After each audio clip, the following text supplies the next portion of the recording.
오늘 우리들에게 허락해 주시는 하나님의 말씀 누가복음 24장 50절부터 53절까지의 말씀입니다. 예수께서 그들을 데리고 베다니 앞까지 나가사 손을 들어 그들에게 축복하시더니 축복하실 때에 그들을 떠나 하늘로 올려주시니 그들이 그에게 경배하고 큰 기쁨으로 예루살렘에 돌아가 늘 성전에서 하나님을 찬송하니라. 아멘. 2025년 4월 20일은 부활주일이고 부활 후 50일째 되는 날 6월 8일은 성령강림주일입니다. 지난주가 성령강림주일이었습니다. 그리고 한 주 지나면 6월 15일 오늘은 삼위일체 주일입니다. 우리는 부활주일 이후로 예수님의 부활하신 행적을 살펴보았습니다. 지난주에는 예수님께서 제자들에게 성령이 임하면 권능을 받아서 땅끝까지 이르러서 증인이 된다는 말씀을 나누었습니다. 제자들은요, 성령을 받아서 전 세계로 나갔습니다. 스스로 나간 것 같지만 사실은 예수님께서 보내신 것이기 때문에 제자들을 사도라고 부릅니다. 사도들은 어디를 가든지 성령의 능력으로 복음을 전하며 사람들을 믿음의 사람으로 변화시키고 교회를 세웠습니다. 사도들이요, 전 세계로 흩어져서 복음을 전했는데요, 그 복음이 시간이 지나며 서쪽으로 가다가 오늘 우리에게까지 왔습니다. 대한민국에도 약 150년 전에 미국 선교사들이 한국에 복음을 갖고 들어왔습니다. 그러니까 대한민국에도 예수님의 사랑과 은혜가 임했고 오늘 이 시대를 사는 우리들에게도 예수님의 사랑과 은혜가 임했습니다. 그 옛날 제자들이 성령을 받았고 또 시대를 흘러서 성령의 역사가 있었고 오늘 우리들에게도 성령의 역사가 있습니다. 우리도 부활하신 예수님을 목격한 사람이 되었습니다. 과거에 제자들이 부활하신 예수님을 목격했는데 우리는 우리의 눈이 아닌 영적인 눈으로 예수님의 부활을 보고 깨달은 사람이 되었습니다. 우리도 성령의 능력을 받아서 예수님의 증인이 되었습니다. 우리도 다른 사람들에게 예수님의 은혜와 사랑을 전합니다. 이웃에게 예수님의 은혜와 사랑의 모습이 어떠한지를 생활로 보여줍니다. 이런 모든 것이 성령으로 가능합니다. 성령께서 우리를 예수님의 증인으로 살게 합니다. 이 동네 저보다 한 살 조금 많은 남자분이 계신데 성격이 참 좋고요. 그 처갓집에 얼마나 잘하는지 처갓집 사람들이 아무개 그 서방 최고라고 그런답니다. 근데 이 양반이요, 어떻게 그 조금 어려운 일이 생기면요 분노가 팍 폭발을 해버려요. 그렇게 좋은 사람이 갑자기 분노가 팍 폭발하니까 옆에 사람이 좀 불안해요. 근데 자기가 그게 왜 그렇다는 걸 알고 있어요. 자기에게 공황장애가 있다고 그렇게 이야기를 하더라고요. 그래서 제가 가끔 보면요 얘기를 합니다. 요즘 건강이 괜찮으시냐고. 괜찮은데 가끔 이렇게 자기를 다루기 어렵대요. 그래서 제가 그래요. 위로부터 오시는 힘을 믿어야 된다고. 위로부터 오는 힘 알아요. 그 사람 교회 다니던 사람이니까 위로부터 오는 힘이라고 하면 하나님의 은혜라고 하는 걸 알아요. 그분의 힘을 의지해야 된다고. 그럼 또 아멘 그래 말은 그렇게 해요. 근데 교회를 안 나오더라고. 하여튼 만날 때마다 위로부터 오는 힘을 의지하라고, 위로부터 오는 은혜를 의지하라고. 그러면 괜찮아진다고 제가 그렇게 말씀을 드립니다. 오늘은 예수님의 부활 후의 행적을 보는 마지막 시간입니다. 예수님의 부활 후의 행적은 예수님이 하늘로 올라가시는 장면에서 마칩니다. 누가복음 24장 49절에서 예수님께서 제자들에게 말씀하십니다. 볼지어다 내가 내 아버지께서 약속하신 것을 너희에게 보내리니 너희는 위로부터 능력으로 입혀질 때까지 이 성에 머무러라. 그리고 본문에 보니까 예수님께서 제자들을 데리고 베다니 앞으로 가십니다. 예수님께서 제자들을 축복하시는데 그때 예수님께서 제자들을 떠나서 하늘로 올리워집니다. 그러니까 예수님의 마지막 말씀은 49절에 있는 대로 약속하신 능력이 하늘로부터 임한다는 말씀입니다. 예수님이 하늘로 올리시는 장면은요, 사도행전 1장에도 있습니다. 사도행전 1장 9절에 있습니다. 9절 보니까요, 이 말씀을 마친 후 제자들이 보는 데서 하늘로 올려져 가신다고 기록되어 있습니다. 어떤 말씀을 마치신 후였을까요? 8절입니다. 8절에 있습니다. 오직 성령이 너희에게 임하시면 너희가 권능을 받고 예루살렘과 온 유대와 사마리아와 땅끝까지 이르러 내 증인이 되리라. 그러니까 사도행전에서의 마지막 말씀은 성령이 임하시고 증인되라고 하는 말입니다. 부활하신 예수님께서 40일 동안 지상에 계시다가 제자들을 만나서 위로하시고 성령 능력을 힘입으라고 말씀하신 후에 하늘로 올라가셨습니다. 예수님이 하늘로 올리실 때의 어떤 특징이 있습니다. 그 특징 중 첫 번째가 뭐냐면 하늘의 능력, 곧 성령을 받으라는 말씀을 마지막으로 하시고 예루살렘에 머물라는 말씀입니다. 그러니까 예루살렘에 머물러서 위로부터 오는 능력, 성령을 받으라, 그렇게 말씀하셨습니다.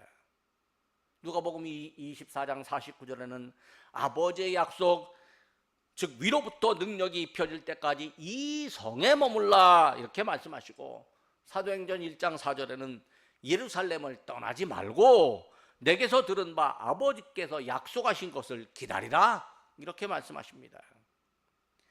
예수님이 하늘로 올리시잖아요. 그러면 제자들은 이제 물리적으로는 예수님을 만날 수가 없습니다. 예수님과 눈 마주치며 얼굴 마주보고 대화할 수가 없습니다. 이 땅에서는요, 육신을 가지신 예수님을 볼 수도 없고 대화할 수도 없습니다. 할 수 있는 일이 있다면 예수님을 기억하는 정도입니다. 예수님을 기억하는 사람들끼리 만나가지고 그때 그런 일이 있었어 라고 회고하는 일입니다. 또는 예수님을 모르는 사람 만나면 우리가 과거에 예수님하고 함께 있었는데 이런 경험을 했어, 이렇게 말씀할 겁니다. 예수님을 직접 뵙고 생활할 때와 예수님을 떠난 후에 생활의 모습이 전혀 다릅니다. 우리가요, 가깝게 지내는 분, 존경하는 분, 혹은 부모님과 함께 살다가 그 부모님 가깝게 지내며 존경하는 그분이요, 떠나면, 세상을 떠나면 그 남은 사람들의 감정이 어떨까요? 참 우울합니다. 헤어진 슬픔이 가득합니다. 기쁨이 하나도 없는 것 같습니다. 미래의 희망도 별로 없습니다. 한동안요, 이 공허함이 자리 잡고 있어서요, 먹기도 싫고 잠자는 것도 불편하고 생활하는데 도무지 활기가 없습니다. 부모님이 세상을 떠나잖아요. 자녀들이요, 마음속에 이 공허함이 남습니다. 이게 뭐 부부 중에서도 한 분이 그러면 공허함이 남습니다. 저만 해도요, 저희 어머니가 세상을 떠나고 난 다음에 한 달 동안 가슴이 뻥 뚫린 것 같더라고요. 그 공허함이 사라지고요, 생활의 활기를 찾기까지는 상당한 시간이 걸릴 수밖에 없습니다. 시간이 약이죠. 제자들도요, 예수님이 떠나면 공허함이 남을 것입니다. 사실은 예수님께서 십자가에 못 박혀 돌아가셨을 때 제자들 마음속에 공허함이 있었습니다. 제자들 마음이 뻥 뚫린 것 같았습니다.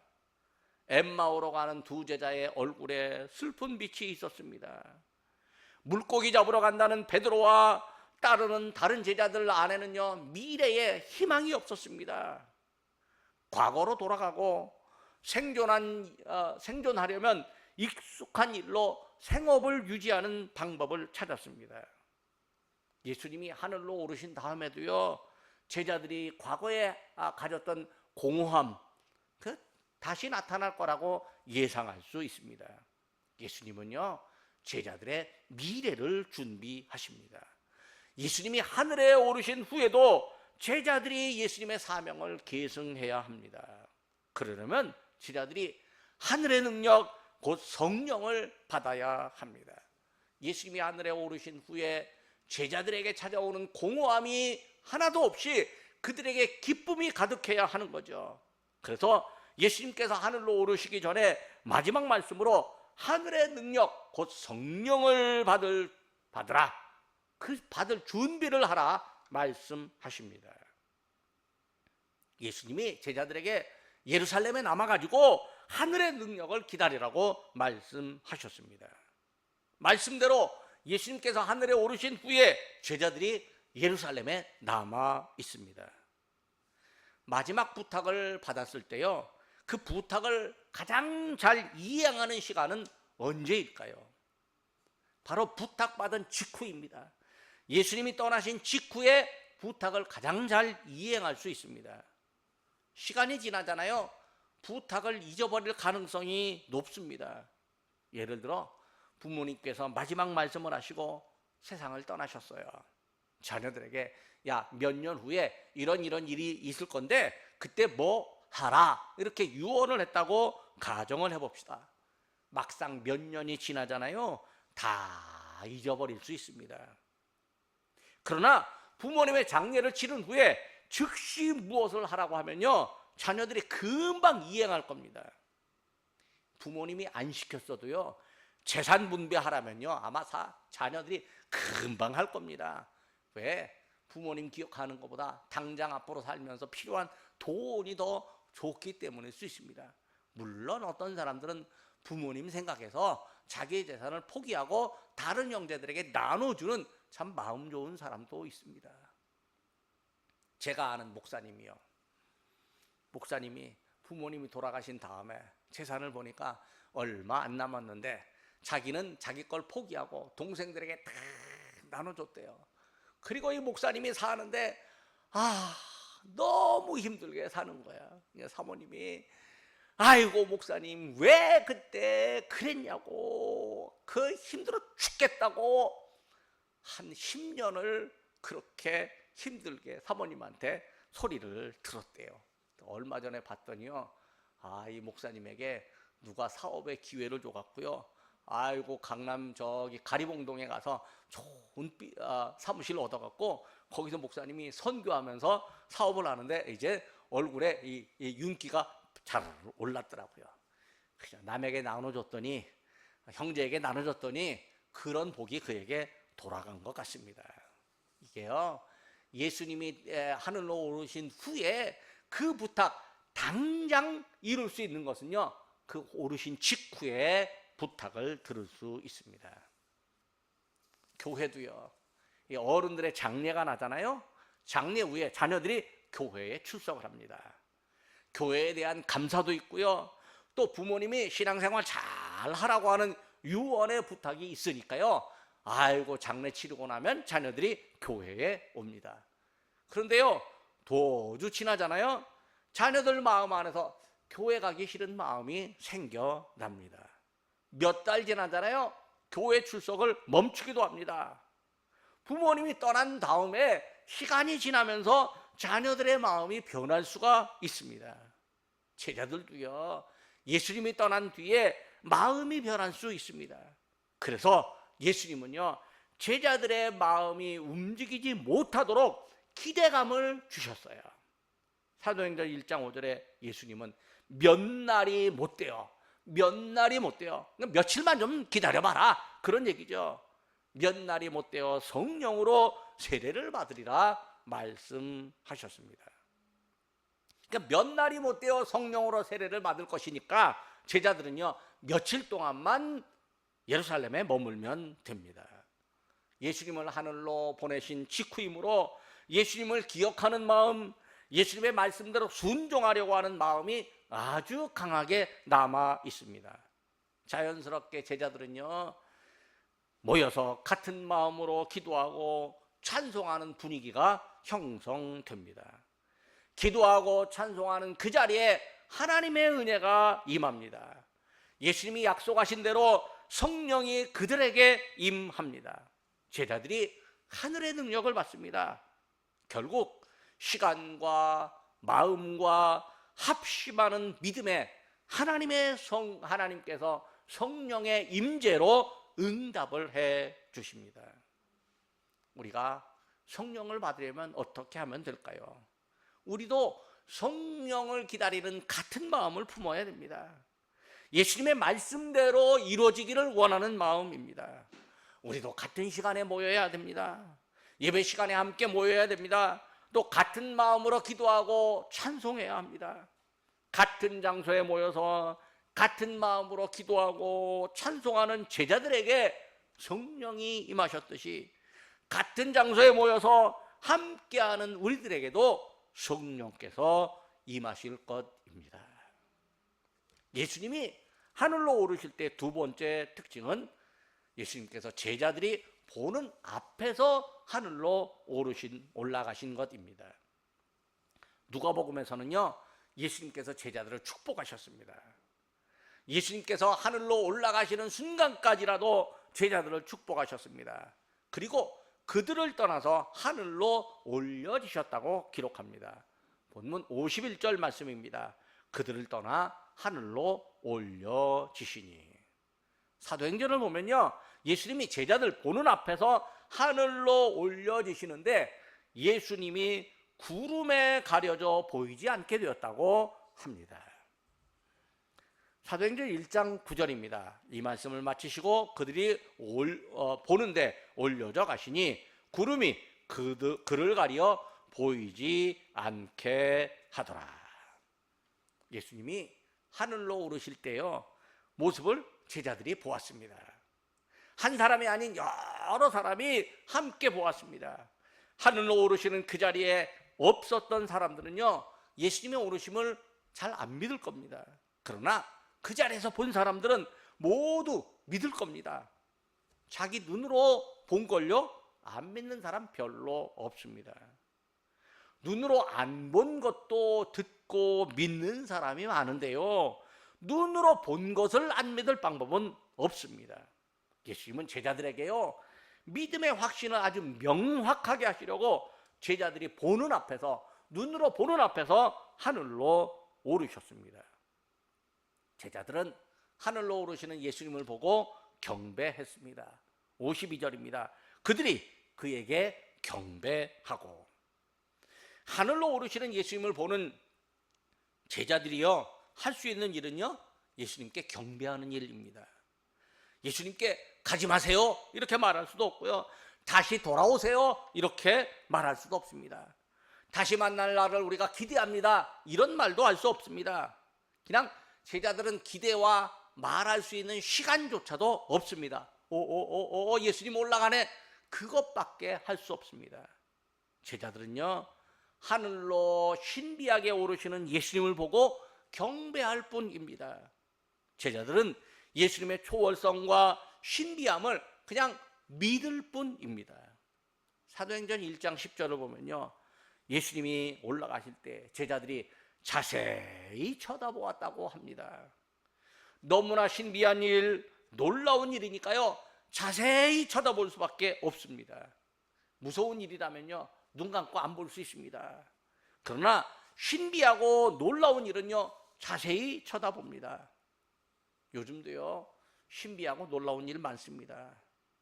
요즘 사람들은요, 스마트폰 다 갖고 있으니까요, 신기한 일 생기면요, 바로 스마트폰 꺼내서 사진 찍습니다. 거기다가 영상 촬영도 합니다. 촬영한 것이 남고요, 금방 유튜브에 오르면요, 내가 지우기 전까지요, 이게 세상 끝날까지 아마 유튜브 안에 그런 영상이 남아 있을 것입니다. 불과 20년 전만 해도요, 상상할 수 없었던 일입니다. 지금은요, 예전에는 위성으로 중계를 해갖고 전쟁을 봤는데요, 지금은요, 인터넷에 들어가면 전쟁하는 모습이 다 보입니다. 거기에 사는 사람들이 스마트폰으로 찍어갖고 바로 유튜브에 올리니까요, 전쟁 다 보고 있습니다. 상상할 수 없는 풍경이 이 시대에 있습니다. 예수님 당시의 제자들은요, 그저 자세히 쳐다볼 수밖에 없을 뿐입니다. 정신 똑바로 차리고 예수님을 바라보고 있습니다. 보는 제자들이 서로 이게 무슨 일이지? 말하지도 않습니다. 말하는 그 시간에 이미 예수님이 올라가는 그 모습이 가려져서 안 보일 수 있기 때문입니다. 너무 급하면요, 옆 사람에게 이게 웬일이냐고 묻지도 않습니다. 그냥 보고만 있을 뿐입니다.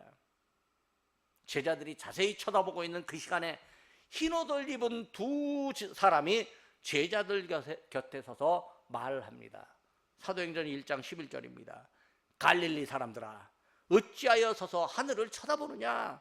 너희 가운데서 하늘로 올리우신 이 예수는 하늘로 가심을 본 그대로 오시리라. 흰옷을 입은 두 사람이 있습니다. 제자들은 갈릴리 출신입니다. 마태복음 28장에 예수님이 부활하실 후에 부활하실 때 주의 천사가 예수님 무덤에 앉았는데 그 옷이 눈같이 희었다, 이렇게 말합니다. 누가복음 24장 4절에는 찬란한 옷을 입은 두 사람이 부활의 새벽에 무덤을 찾은 여인들 곁에 섰습니다.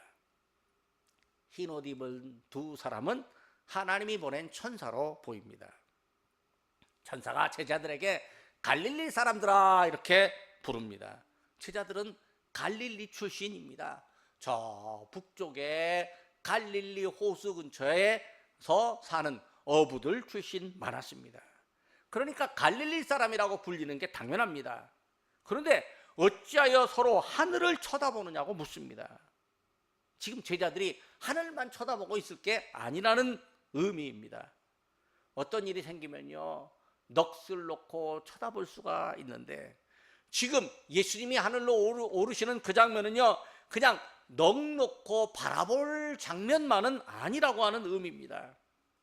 넋 놓고 바라보아야 하는 장면인데 사람들은 넋을 놓고 바라보는 게 당연한데 제자들에게 정신 차려라, 그렇게 말씀합니다. 정신을 차려야 되는 이유가 뭘까요?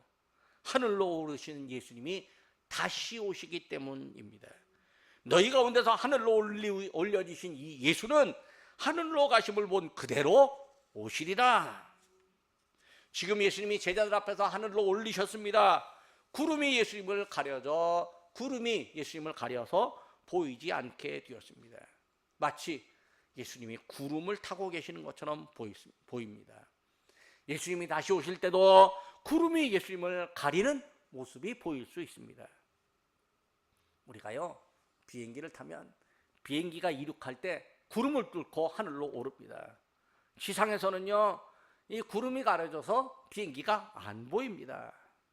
그러니까 비행기가 지나가는 곳 아래에 이 구름이 가득하면 비행기 아래서 이렇게 보면요, 하얀 구름만 보이는데 그게 도대체 이 솜털 같은 이불만 쫙 보일 뿐입니다. 비행기는요, 지상에 있는 지나가는 곳에 국가에 있는 지상 관제사들과 연락할 뿐입니다. 요즘은요, 비행기 추적 사이트가 있어요. 그래가지고요, 비행기가 어느 지역 상공을 지나고 있는지 인터넷으로 볼 수가 있습니다. 그래서 우리 아이가 독일로 잠깐 공부하러 간다고 할 때 얘가 어디 갔는지 궁금하잖아요. 그래서 이 스마트폰 켜고 비행기 추적 사이트 딱 보니까 그 비행기 한국에서 출발해서 독일까지 가는데 항공편 이름까지 딱 나오고 지금 어디에 있다라고 하는 게 딱 노선까지 쫙 보이더라고요. 아이고, 그게 보니까요, 미국, 중국, 한국, 유럽에 비행기가 얼마나 많은지 모릅니다. 그런데요, 북한만 비행기가 안 뜨더라고. 야, 북한이 진짜 낙후되긴 낙후됐구나, 그렇게 생각을 했습니다. 비행기가 도착지에 다다르잖아요. 그러면 착륙할 때 다시 구름을 뚫고 땅으로 내려옵니다. 비행기가 비구름을 뚫을 때는요, 비행기가 막 흔들리고 그럽니다. 안전벨트 매라고 하거든요. 안전벨트 매고 있어도 몸이 막 흔들립니다. 구름을 뚫고 지상으로 내려오면 비로소 지상에서 비행기를 볼 수가 있습니다. 우리 예수님이요, 하늘로 올려셨다가 내리셨을 때 구름에 보이지 않게 되었다고 말합니다. 천사가요, 제자들에게 하는 이 말은 언젠가 예수님이 다시 오실 것이라고 알려주는 희망입니다. 제자들이 넋을 놓고 있다 보면 예수님이 떠나신 후에 아쉬움과 회한만 남을 겁니다. 예수님의 부탁이 있지만요, 부탁을 이행할 생각도 안 납니다. 이게 아쉬움이나 회한이 너무 크면요, 뭔가 움직여지지가 않습니다. 행동으로 옮겨야 할 생각조차 안 납니다. 제자들은요, 예수님이 약속하신 대로 성령을 받아야 합니다. 잠시 넋을 놓고 있다 할지라도 정신 차려야 되고요, 아쉬움과 회한을 뒤로하고 예루살렘으로 모여야 합니다. 흰옷 입은 두 천사가요, 제자들에게 예수님의 다시 오심을 기다리며 예루살렘으로 모여야 한다고 당위성 동기를 부여해 줍니다. 세 번째로, 예수님이 하늘로 오르심을 본 제자들이 예수님의 말씀을 기억하고 믿으며 예루살렘에 머물렀습니다. 예수님의 올려지심을 본 제자들이요, 기뻤습니다. 본문에 보면 제자들이 기뻐하며 예루살렘에 돌아갔다고 말합니다. 예수님이 십자가에 달려 돌아가셨을 때는 슬퍼했는데 하늘로 올리우신 다음에는요, 기뻐했습니다. 그리고 성전에서 하나님을 찬송했습니다. 본문 누가복음 24장 52절과 53절입니다. 큰 기쁨으로 예루살렘에 돌아가 늘 성전에서 하나님을 찬송하니라. 사도행전 1장 12절에 보면요, 제자들이 예루살렘으로 돌아왔다고 말합니다. 제자들이 감람원이라 하는 산으로부터 예루살렘에 돌아오니 이 산은 예루살렘에서 가까워 안식일에 가기 알맞은 길이라. 사람들이요, 안식일 날 딱 걸어야 되는 거리가 있는데요, 이 베다니, 그 감람원, 거기가요 딱 안식일에 갔다 올 만한 그런 거리라고 하는 거죠. 예루살렘으로 돌아왔다는 거예요. 제자들은요, 예수님의 말씀하신 대로 예루살렘에 머물렀습니다. 이제 제자들은요, 하나님이 약속하신 능력이 위로부터 임할 때까지 기다려야 하는 거죠. 제자들이 성전에서 찬송하며 하나님이 약속하신 능력을 기다립니다. 사도행전을 보면요, 제자들이 함께 기도했다고 합니다. 사도행전 1장 14절입니다. 여자들과 예수의 어머니 마리아와 예수의 아우들과 더불어 마음을 같이하여 오로지 기도에 힘쓰더라. 제자들이요, 단순히 예루살렘에서 먹고 자는 정도가 아닙니다. 제자들이 예루살렘 성전에서 찬송하고 그들이 머무는 다락방에서 기도했습니다. 찬송하며 기도하며 예루살렘에 머물러 있으면요, 위로부터의 능력을 지금 기다리고 있는 일입니다. 예수님의 말씀을 믿고 순종하는 일입니다. 예수님이 하늘로 올려지신 이후에 제자들은 예수님의 약속이 이루어질 거라고 믿고 예수님의 말씀대로 순종했습니다. 예수님의 약속은요, 순종하는 사람에게 임합니다. 불순종하는 사람에게 약속이 임하고 능력이 임하면요, 그 사람 능력을 잘못 사용합니다. 순종하는 사람에게 임하는 능력이 바르게 사용되고 또 영혼들이 구원받으며 사람들을 바르게 세울 수 있습니다. 순종은요, 믿음을 기반으로 나타납니다. 믿음이 있으면 순종합니다. 순종 자체가 믿음입니다. 제자들이 예루살렘에 머무는 순종은 예수님 말씀을 믿었기 때문에 가능합니다. 순종은 믿음대로 이루어진다는 기대감과 또 확신을 가졌기 때문에 가능한 거예요. 예루살렘에 머물렀을 때 하늘로부터 능력이 임할 것이라는 기대감이 제자들에게 있으니까 지금 순종할 수 있습니다. 예수님이 다시 오실 것이라고 하는 확신을 가졌으므로 순종합니다. 순종은요, 또 기쁨이 있을 때 가능합니다. 제자들이 하늘로 오르신 예수님을 보고요, 기뻤습니다. 그러니까 기쁘니까 순종하게 됩니다. 그러니까 기쁘게 순종하는 거예요. 순종은요, 또 미뤘다가 하지 않습니다. 제자들이요, 즉시 순종했습니다. 예수님이 하늘로 오르신 후에 즉시 예루살렘으로 돌아왔습니다. 매일같이 성전에 가서 찬송하고 매일 다락방에 모였습니다. 나중에 하겠다는 말은요, 순종이 아닐 수 있습니다.